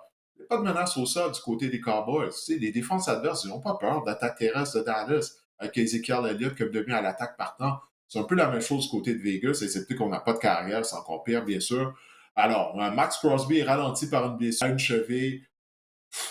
C'est obligé de choisir une équipe pour gagner. Après avoir dit tout ça, je pense que je vais prendre les Raiders parce qu'ils jouent à domicile. Si les Browns gagnent, tant mieux. Peu importe. Ce match-là, non, j'ai pas hâte de le voir. Bon, tu as vraiment tout dit mes notes. J'avais pour Las Ah, Vegas, ils ont désolé. remporté 4 victoires. Ils ont remporté les 4 derniers matchs entre les deux équipes. Tu parlais, une petite parenthèse pour les Cowboys. Rico Dowdle voit de plus en plus d'opportunités. On s'est rendu compte finalement que Ezekiel Elliott, probablement, est au bout du rouleau. Ah Euh, ouais? Deshaun Watson en. Ezekiel Elliott est Deshaun fini? Watson. Vraiment? Quelle Ouais. surprise. Dallas ne savait pas ça? Deshaun Watson Mon a Dieu. encaissé 16 sacs depuis le début de la saison. C'est ça que j'avais comme note. Écoute, je vais prendre les Hum, Browns à contre-cœur parce que ouais. les Browns. Les Browns, j'ai pas de raison, on dirait. Ah, Les Browns, je pense que c'est on la peut meilleure passer à un équipe sur autre papier. Ils ont une match. On meilleure peut passer à défense. un autre match. Ouais, exactement. Ok, c'est bon. Les Ouais, Chiefs de mais même la Kansas City défense vont des affronter. Browns, elle joue mal. Excuse-moi, je Ouais. t'ai dit, on va passer à d'autres matchs, mais même la défense n'est pas bonne cette année. Il reste quoi, là? Pas capable de passer le ballon avec Watson, pas d'attaque au sol, la défense est mauvaise. Ok, parlons-en des Chiefs contre les Chargers. Le pire, c'est que je pense que Kevin Stefanski, c'est un bon coach. Mais en tout cas, il n'y a vraiment pas Ben, d'éléments, il n'y a pas les ingrédients pour du succès là-bas. il est menotté avec Deshaun Watson. Là. On l'a vu l'année dernière, il a Mhm. remporté le titre d'entraîneur par excellence de la Ligue. Il a utilisé 5 quarts arrière, on a participé aux éliminatoires. C'est Deshaun Watson qui tient en otage la concession avec son contrat. Puis ça, c'est le propriétaire. Il ne faut pas blâmer le DG. C'est le propriétaire. Parce que souviens-toi, Watson, lui, il voulait signer avec les Falcons d'Atlanta. Là, les Browns, qu'est-ce qu'ils ont fait? Ils ont dit, ben, regarde, on va garantir ton contrat au complet. Alors, même Watson ne voulait pas aller à Cleveland. On a garanti son contrat. Alors, qu'est-ce que tu veux faire? On est prêt avec. Il a plein pouvoir présentement de Sean Watson. On y va, Guillaume, là, on y va. Tu peux changer en bas le petit super. Les Chiefs de Kansas City vont affronter les On n'arrête pas de faire Chargers des feintes à euh, Guillaume en plus. Et puis Guillaume qui joue de blessé en Los plus, il est Angeles. malade, on l'aide vraiment pas là. J'aimerais reparler des Seahawks, Didier. Non, non, c'est pas vrai. Mais non, les Chiefs de Kansas City vont affronter les Chargers de Los Angeles. Écoute, les Chargers aussi, ils sont complètement décimés, ça va pas super bien. On sait pas si Justin Herbert va jouer. S'il joue, il va jouer blessé. Et écoute, j'ai trouvé cette statistique-là, tu l'as sûrement vu passer. On a Les Chargers en attaque ont obtenu moins 5 verges d'attaque contre les Steelers en deuxième demi la semaine dernière. Et je pense vraiment qu'on n'a aucune chance contre les Chiefs, même si les Chiefs trouvent des façons de gagner semaine après ça. Ouais, si Justin Herbert n'est pas en mesure de jouer, c'est Taylor Haneke qui devrait obtenir le départ pour les Chargers de Los Angeles. Les Chiefs ne jouent pas bien en passant, là. Et puis, écoute, ce ne sont Mhm. pas mes mots, ce ne sont pas mes paroles. Patrick Mahomes l'a dit lui-même, du moins en attaque, on ne joue pas bien. Quand tu regardes les statistiques de Mahomes, tu connais le pire départ de sa carrière en 3 matchs. Travis Kelce, encore une fois, là, il a eu 4 réceptions. La semaine d'avant, il en avait eu une. Il n'a pas l'air très explosif, hein, Kelsey. Là, je pense vraiment que le temps est en train de le rattraper. Parce qu'on va voir s'il pourra se replacer, mais une chance que Rishi Rice est là. Imagine-toi s'il avait été suspendu comme, Mhm. en tout cas, comme on l'anticipait au début de la saison. On n'aurait pratiquement aucun receveur de passe du côté des Chiefs de Kansas City. Mais en raison des nombreux blessés, parce qu'il n'y a pas juste Justin Herbert, là, sa présence est incertaine, mais peut-être qu'on va être privé de nos 2 bloqueurs partants, là, de Halt et Slater du côté des Chargers. Alors, les Chiefs sont l'équipe la plus en santé et je sélectionne Kansas City afin de l'emporter. Toi, qui tu prends? Est-ce que tu l'as dit? Qui tu sélectionnes pour ce match? Je, je prends les Chiefs, Didier. Ça fait aucun doute. Mais je pense faudrait prendre une minute de ce podcast pour parler de la pénalité des Chiefs, la non-pénalité en fait des Chiefs en fin de match sur Kyle Pitts, qui a permis vraiment aux Chiefs Ben, de c'est simple, ça l'emporter. aurait dû être Qu'est-ce une que tu en as pensé pénalité. de Ben, ça? ouais. Ouais, Ben, ça aurait dû être une exact. pénalité, c'est aussi simple que ça, Marc-André. Puis c'est rien pour bon. Il y a des fans qui parlent tout le temps, qui disent tout le temps que les arbitres aident les Chiefs. Puis là, je peux pas défendre ça. Là. C'est clairement une pénalité. Ça aurait dû être une pénalité, aucun doute là-dessus, là, dans la zone début. Mais encore une fois, les choix de jeu des Falcons. On se retrouve à 4e essai, une verge à franchir. On y va d'une course est en ouest. Puis John Robertson se fait plaquer dans le champ arrière. Ça, c'est pas à cause des arbitres. Là. Écoute, si c'était Travis Kelce au lieu de Kyle Pitts sur ce jeu-là, est-ce qu'on donne la punition? Probablement. Je pense que les Chiefs ont un aura quand Probablement. même. Tu sais, je veux dire, les équipes gagnantes ou les joueurs gagnants ou les joueurs étoiles dans tous les sports, LeBron James, Sidney Crosby, ils ont vraiment, lorsque tu te bâtis vraiment, les joueurs étoiles se bâtissent une réputation, puis au fil du temps, je pense que, sans dire que les arbitres sont influencés, je pense pas que c'est le terme, mais je pense qu'on est plus clément envers les joueurs étoiles. Je pense sincèrement que si c'était Travis Kelce, on aurait appelé cette punition-là. C'est dommage parce que ça donne vraiment. Je pense pas que les arbitres sont favorables aux Chiefs, mais je pense que ça donne encore plus d'essence aux gens qui pensent ça, à la théorie du complot des Chiefs. Je trouve ça dommage, mais moi aussi, je pensais que c'était une pénalité. C'est indéniable. Écoute, le joueur, il se fait plaquer avant même d'avoir reçu le ballon. Bref, je prends les Chiefs, je l'ai dit. Oui, je prends les Chiefs. On passe au prochain Ouais. match. Ce qui est le fun, Mais, Didier, mais avec attends, deux attends, matchs du avant lundi d'aller au soir. prochain match, Travis Kelce est tellement lent depuis le début de la saison, je pense même pas qu'il se serait Ah libéré ouais. dans la zone début comme Pitt. C'est quelque chose qu'on ne parle pas de Travis Kelce. On l'a vu là à travers la planète avec Taylor Swift, il était au US Open, semble faire le party. Est-ce qu'il est en forme réellement? Je vais juste soulever ça comme question. Moi, je trouve que c'est Il y a un légitime comme question podcast. parce que lorsqu'on voit ses performances sur le terrain, euh, pour moi, il n'a pas l'air d'un joueur qui est en forme. Ou c'est le Il y temps a un, qui le rattrape finalement, c'est un ou l'autre. il y a un podcast qui fonctionne aussi. Il prépare tranquillement son après-carrière. Je pense Hey, que blâme si pas le les podcast, OK? Chiefs. C'est pas à cause du podcast. Mais je pense que si les Chiefs, je pense qu'il est là parce qu'il veut essayer de passer à l'histoire avec 3 victoires de suite au Super Bowl. Si les Chiefs ne gagnent pas le Super Bowl, je ne serais pas surpris personnellement qu'il prenne sa retraite à la fin de la saison. Et ça, c'est moi qui pense ça. Je Ouais, sais moi non pas. plus. Pour...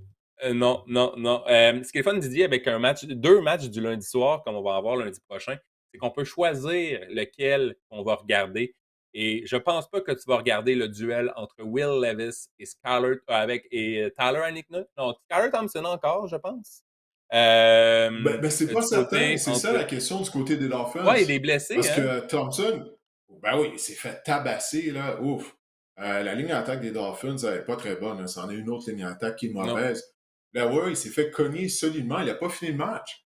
Là, on a dû envoyer Tim Boyle. Je ne Ouais. savais même pas qui était le carrière numéro 3 des Dolphins. Là, c'est finalement Tim Boyle qui est envoyé dans la mêlée. La présence de Thompson est incertaine. D'ailleurs, Mike McDaniel, on enregistre le podcast mercredi matin, mardi, lors de son point de presse, il a dit que tous les scénarios étaient possibles à la position carrière pour le match du lundi soir du côté des Dolphins.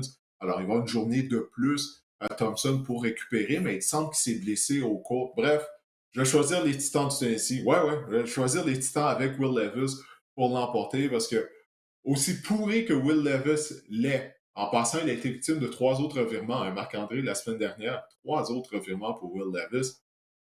Si on n'y va pas d'un changement de carrière, peu importe, si Levis est là ou pas, je vais choisir les Titans afin de l'emporter. Mais encore plus, si on le cloue au banc et on envoie Mason Rudolph dans la mêlée. Personnellement, j'en ai assez vu. Moi, je ferais de Mason Rudolph mon carrière partant du côté de Brian Callahan. On va peut-être faire un Wildcat avec Devon Achane durant tout le match. Mais je comprends pas les Dolphins. Je pensais qu'on allait vraiment ajouter un autre quart ou transiger même pour un quart. Tu sais, on a Ryan Tannehill qui attend chez lui. Ça peut pas être pire que Skylar Thompson ou Tim Boyle.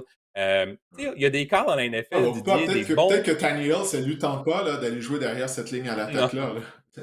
Il y a ça aussi. Mais tu sais, À l'âge où il est rendu, il y a lui, il des se dit quarts peut-être un instant, là, je m'embarque pas là-dedans. Il y a des bons corps numéro 2. Hein. Des fois, il y a des corps vraiment comme des Andy Dalton de ce monde, des Joe Flacco, des Garner Minshew. Il y a tu sais, on a eu, le meilleur exemple, c'est genre Ryan Fitzpatrick, là, au fil du temps. Ça a toujours été un corps Mhm. qui peut te faire gagner des matchs, mais qui qui te monte pas vers les plus hauts sommets. Mais tu sais, un corps comme ça, je peux pas croire qu'on n'a pas essayé de faire un mouvement de personnel. Tu sais, c'est-tu moi ou Tyler Huntley est rendu peut-être là aussi? Il me semble que j'ai vu passer ça.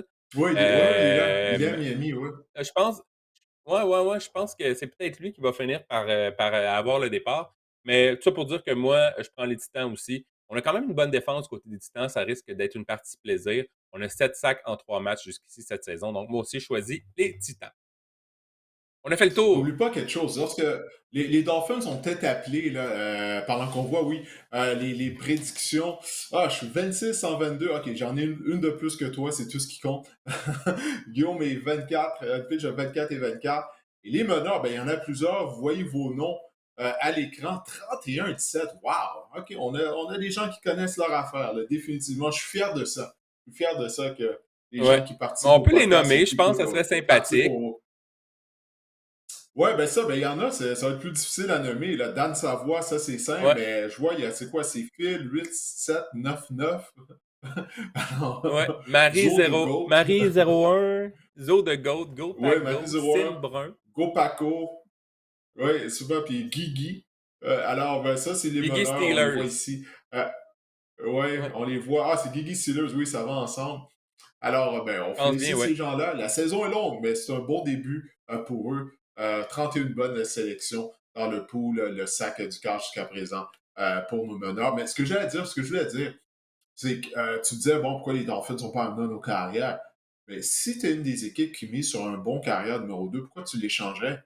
Surtout, la saison est très jeune, tu n'as Mhm. aucune idée de qu'est-ce qui va arriver. Qu'est-ce qui arrive? Tu les changes, puis là, dimanche, tu perds ton carrière numéro 1. Là, tu te retrouves dans la situation que Miami est présentement. Donc, c'est ça, là, c'est pas Mhm. facile. Je suis certain que le DG, Chris Greer des Dolphins, doit s'être mis sur le téléphone, mais moi, je suis une équipe adverse. C'est réellement, est-ce que ça va valoir la peine de courir le risque de plus avoir un carrière, un bon carrière réserviste pour un choix à quoi? De 5e, 6e ronde au repêchage. Donc, il y a cet aspect-là aussi qu'il ne faut pas oublier. Bon, ben, bref, on va se C'est tourner sûr, du côté du c'est sûr. fantasy football. Alors, on va changer de position, on va inverser les rôles, Marc-André, maintenant qu'on parle de fantasy football. C'est toi notre expert. Alors, quelles sont tes recommandations pour cette semaine? Quel est le cas arrière qui se doit absolument de faire partie de notre formation partant? Ça va sous le sens avec ce podcast. Je vais vous parler de Jaden Daniels des Commanders de Ah, Washington. ça continue. Vraiment, Jaden Daniels est en. est en train de s'établir comme un quart qu'on doit insérer à tous les matchs, à toutes les semaines dans sa formation parce qu'il est vraiment exceptionnel. En fait, il est le quart numéro 3 au total au niveau fantasy après 3 semaines.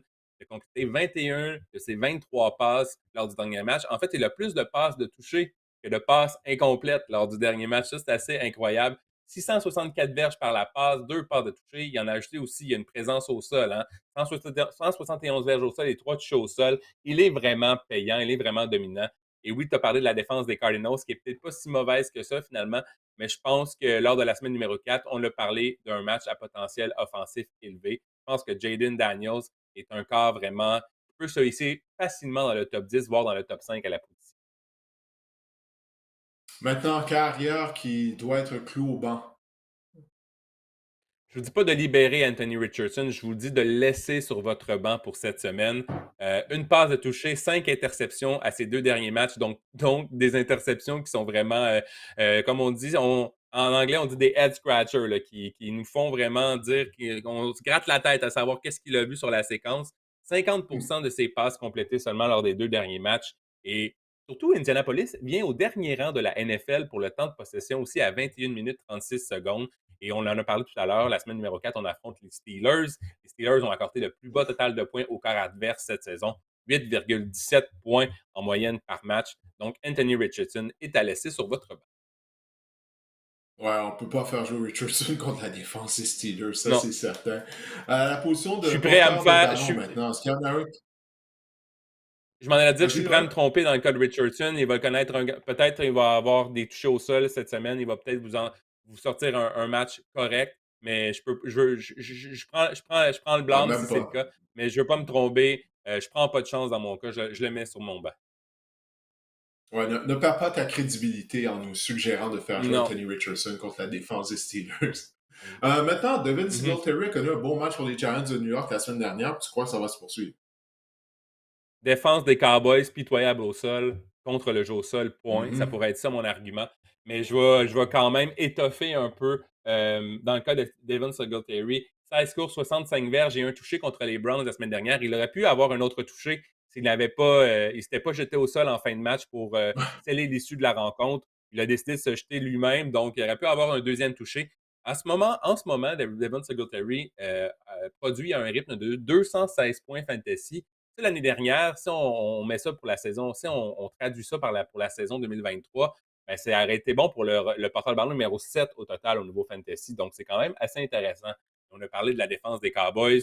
On l'a dit, elles accordent en termes de points fantasy plus de 36 points fantasy par match à la position de porteur de ballon. Donc, je pense que Devin Singletary est un porteur de ballon facilement qui pourrait s'insérer dans le top 15, top 12 à la position cette semaine.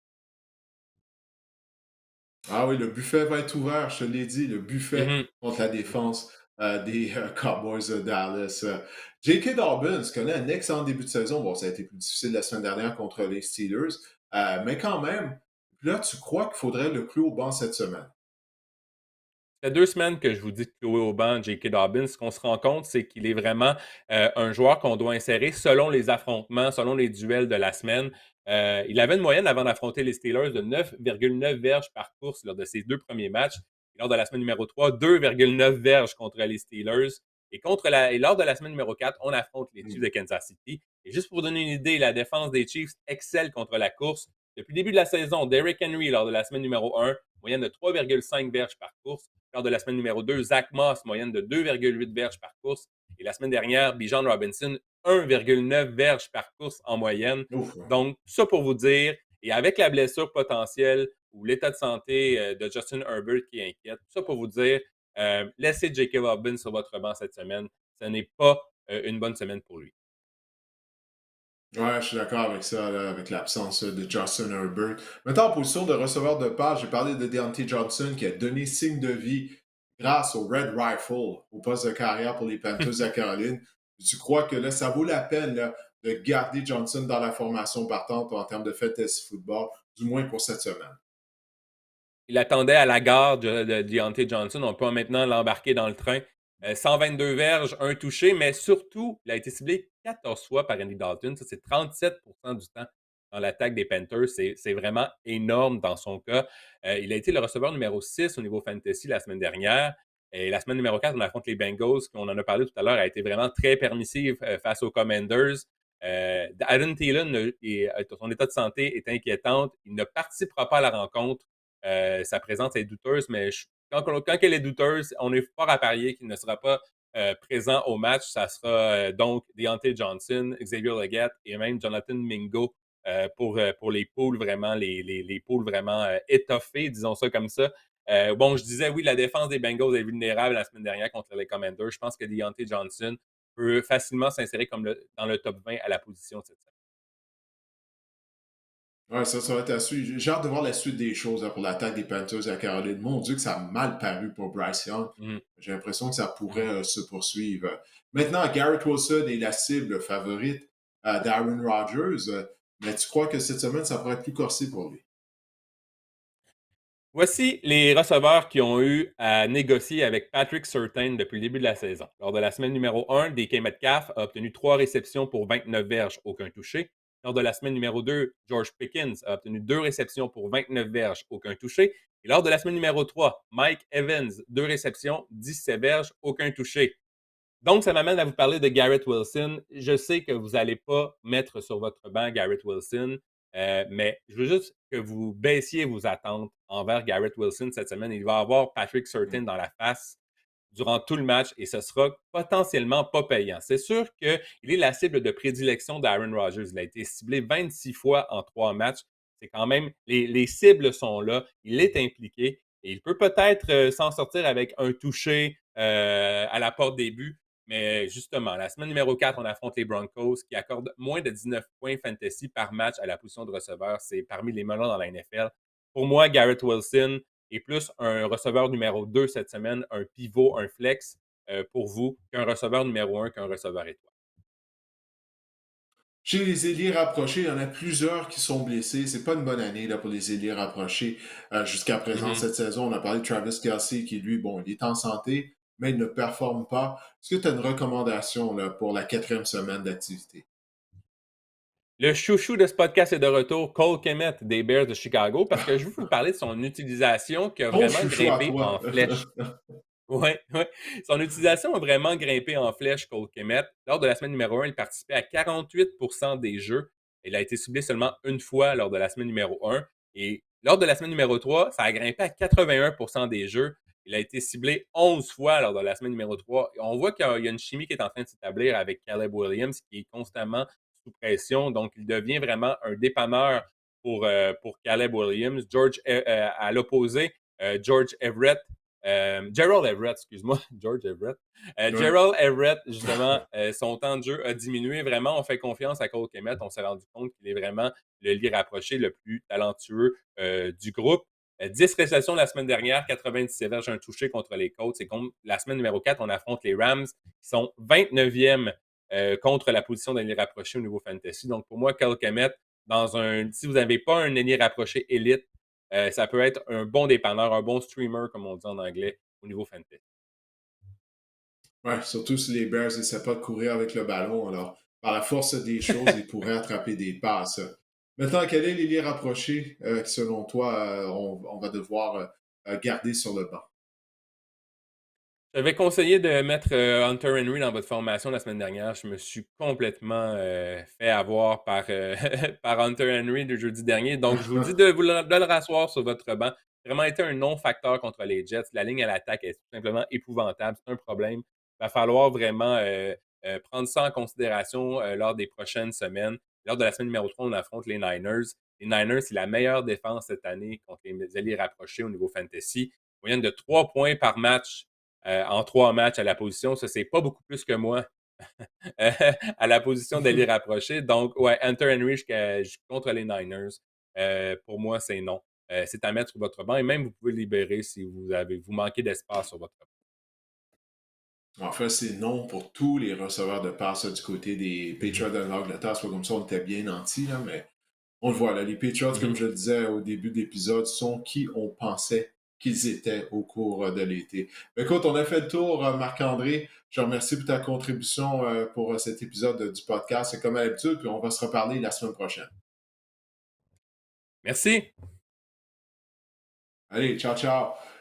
Alors, avant de se quitter, ben, je vais répondre à vos questions. Vous nous en avez envoyé deux à l'adresse courriel de sacducœur à commercial gmail.com. Encore une fois, je vous invite à nous envoyer vos questions en vidéo afin de vous passer à l'écran. C'est un peu plus agréable, naturellement, lorsqu'on a les questions par vidéo. On en a eu deux par courriel, en commençant par William Gonzalez. Merci, William, de nous avoir envoyé ta question. Salut Didier, peux-tu me dire comment se fait-il qu'il y a autant de blessés après seulement 3 semaines?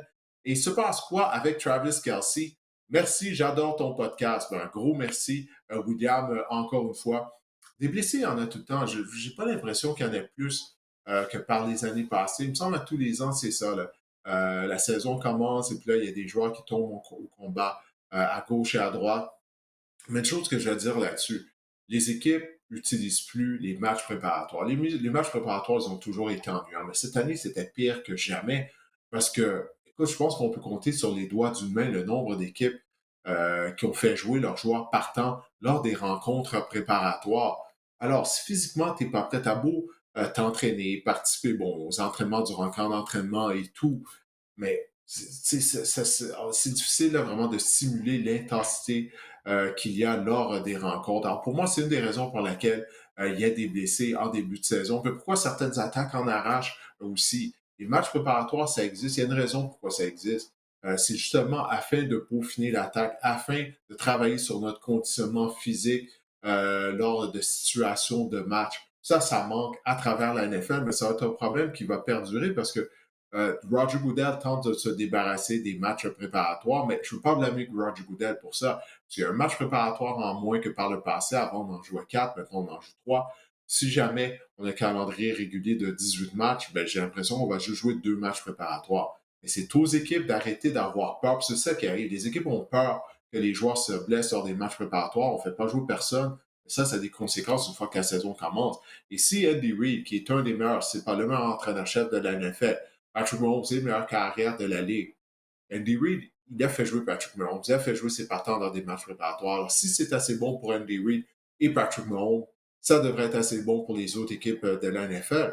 Bryce Young a juste joué quelques jeux lors des matchs préparatoires. Vous ne pensez pas qu'il aurait pu utiliser du temps de jeu lors des rencontres préparatoires? Absolument. Alors, pour moi, tout ça pour dire que ça explique peut-être pourquoi il y a autant de blessés. Travis Kelce, on vient d'en parler. Dans les médias, on ne parle pas de ça, mais Kelsey, il s'est promené beaucoup durant la saison morte en compagnie de Taylor Swift. Il fait le party, il fait la fête. Est-ce qu'il s'est vraiment concentré à être prêt physiquement pour le début de la saison ou c'est l'âge qui le rattrape tout simplement? Mais il n'a pas l'air d'être le même joueur. On va voir s'il sera en mesure de se replacer. Plus la saison va progresser. Mais pour moi, Travis Kelce, ouais, je trouve que c'est inquiétant ses performances parce qu'il n'a vraiment pas l'air explosif lorsque je le regarde jouer. Alors, encore une fois, merci William pour la question que vous nous avez envoyée. Maintenant, Sébastien Lacroix nous a également envoyé une question. Allô Didier, d'abord, félicitations à toi et toute l'équipe pour la qualité du podcast à chaque semaine. Un gros merci, Sébastien. Merci de regarder le podcast à toutes les semaines. Vos commentaires, vos compliments sont grandement appréciés. J'aimerais savoir, parmi les équipes toujours invaincues après 3 semaines, les Steelers, les Chiefs, les Seahawks, les Vikings et les Bills à la mi-temps, donc ce courriel-là a été écrit à la mi-temps du match du lundi soir, laquelle crois-tu ne fera pas les éliminatoires cette saison?